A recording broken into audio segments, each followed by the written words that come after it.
اٹھائیے۔ ایک یہ کویسچن کیا تھا اوجڑی کھانے کی کیا شرعی حیثیت ہے۔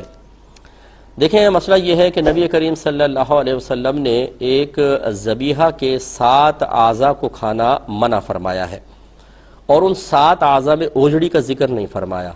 لیکن فقہا نے دیکھا کہ جن 7 اعضاء کو سرکار نے منع کیا ہر ایک کے اندر ایک چیز مشترک ہے، اور وہ یہ کہ اس عضو کا کسی نہ کسی گندگی سے اتصال ہے، تو بس انہوں نے یہاں پر قیاس کر کے اوجڑی کو بھی منع کیا کہ 7 چیزیں تو نبی کریم صلی اللہ علیہ وسلم نے صراحتاً منع فرمائی، لیکن چونکہ اوجڑی کا ذکر تو نہیں ہے لیکن یہ بھی گندگی سے متصل ہوتی ہے، لہٰذا ہم اس کو بھی شامل کریں گے، لہٰذا فقہا نے پھر منع فرمایا کہ اوجڑی کھانا منع ہوگا۔ اب شرعی حکم یہ ہوتا ہے کہ جب قرآن کی نص قطعی سے کسی چیز کی حرمت ثابت ہوتی ہے تو ہم کہتے ہیں یہ حرام ہے، جب حدیث سے ثابت ہو تو ہم کہتے ہیں مکروہ تحریمی ہے، اور یقینی سی بات ہے کہ جب فقہا کے اجتہاد سے کسی چیز کی حرمت ثابت ہوگی تو ہم اس کو ذرا ہلکا حکم دیں گے، کیونکہ یہ حدیث سے ہلکا ہوتا ہے تو ہم کہیں گے یہ مکروہ تنزیہی ہے، اگرچہ بعض علماء نے ہمارے اس اوجڑی کو مکروہ تحریمی ہی لکھا ہے۔ اس کی وجہ غالباً پھر یہ ہے کہ انہوں نے قیاساً نہیں بلکہ دلالت النص سے ثابت فرمایا، اس سے پھر اس کا حکم قیاس سے قوی ہوتا ہے۔ لیکن یہاں ایک مسئلہ یہ ہے کہ اب اوجڑی بہت ہی زیادہ کھائی جا رہی ہے۔ میں خود لاہور میں دوران تعلیم طالب علمی وہاں رہا ہوں، اور وہاں میں نے دیکھا صبح ناشتے ہوتے ہیں، بڑے بڑے تھال لے کے بیٹھے ہوتے ہیں، اس میں اوجڑی بھی ہوتی ہے، اور 1-2 نہیں ہزاروں افراد ڈیلی کھا رہے ہوتے ہیں۔ اس کے علاوہ بھی میرا چونکہ میں ایک عوامی آدمی ہوں، میں کویسچنز کرتا رہتا ہوں، لوگوں سے معلوم ہوتا ہے کہ بہت سارے لوگ اپنے گھروں میں اوجڑیاں کھا رہے ہیں، تو یہ بہت زیادہ عام ہو چکی ہیں۔ فقہا جس چیز کو قیاساً اجتہاداً منع فرمائیں، جب وہ لوگوں میں بہت زیادہ عام ہوتی ہے تو اکثر فقہا کا پھر یہی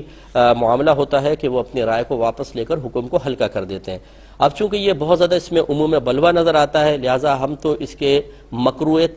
تنزیہی ہونے کے قائل ہیں، یعنی ہم یہ کہتے ہیں کہ اوجڑی کھانا مناسب نہیں ہے، شریعت کو ناپسند ہے اتصال گندگی کی وجہ سے، لیکن اگر کوئی کھائے گا تو گناہ گار نہیں ہوگا۔ لیکن اگر کچھ حضرات مکروہ تحریمی والے قول پہ عمل پیرا ہونا چاہیں تو بالکل ہو سکتے ہیں، وہ کرنا چاہیں کر لیں، لیکن اکثر ہوتا یہی ہے، اور یہ ہی ایک مفتی کی شان ہوتی ہے اور صلاحیت افتاء رکھنے والے کی شان ہے کہ وہ صرف لوگوں کو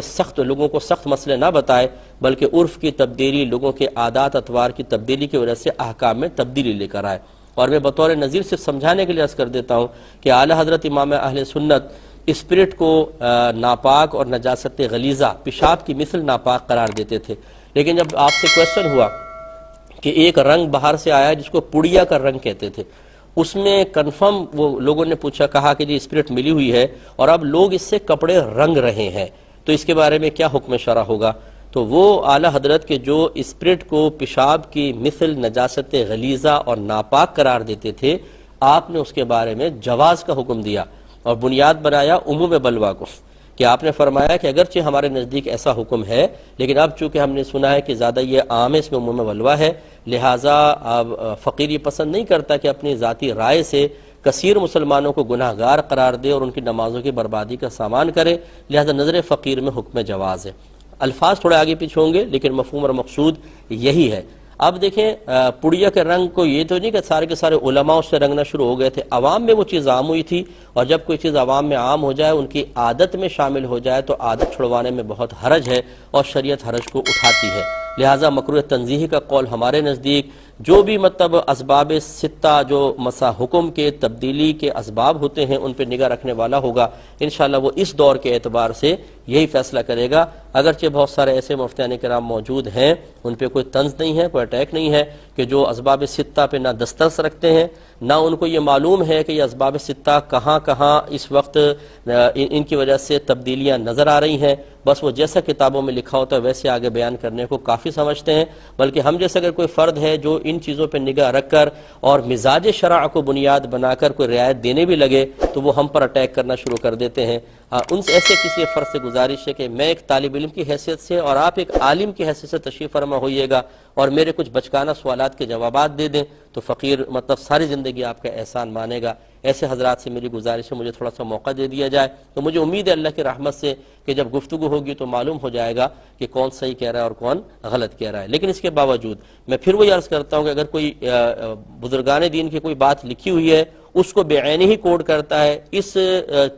فرق کو محسوس کیے بغیر کہ اب معاشرہ زمانہ بدل گیا ہے، لوگوں کی عادات، اطوار، ان کی کیفیات، رسم و رواج، عرف تبدیل ہو چکا ہے، تو پھر ہم اس پہ بھی تانہ زنی نہیں کرتے ہیں۔ لیکن یہ ہم ضرور گزارش کرتے ہیں کہ جب ہم کوئی بات بیان کریں یا تو آپ آ کے گفتگو کریں کہ بھئی آپ نے غلط بات بولی ہے، شریعت کے خلاف ہے، قرآن کے خلاف ہے، اصول شرع کے خلاف ہے۔ یہ تو میرے خیال میں نہ کوئی ہمت کرتا ہے، نہ وقت نکالنے کے لیے تیار ہے۔ کوئی میں ایسا تو نہیں ہوں کہ مجھ سے کوئی ڈرا جائے گا۔ کہنے کا مطلب یہ ہے کہ یا تو بعض تو ہمت نہیں کر پاتے اور بعض وقت نکالنے کے لیے تیار نہیں ہے، لیکن طنز کرنے کے لیے اور پبلکلی اس طرح کے مسائل کو ڈسکس کر کے کسی پر اٹیک کرنے کے لیے تیار ہے، حالانکہ یہ بہت بڑا گناہ ہے اور یہ بہت ہی غلط چیز ہے۔ اس لیے ہماری گزارش یہ ہے کہ یا پہلے ان تمام اسباب سبعہ یا اسباب ستہ پر اچھی طرح نگاہ رکھ کر ان کی روشنی میں جو مسائل میں جدید دور میں تبدیلیاں آئی ہیں اس کو دیکھیں، پھر ہمارے اس بیان کردہ مسئلے کو جب انشاءاللہ سنیں گے تو فرق واضح طور پہ نظر آئے گا۔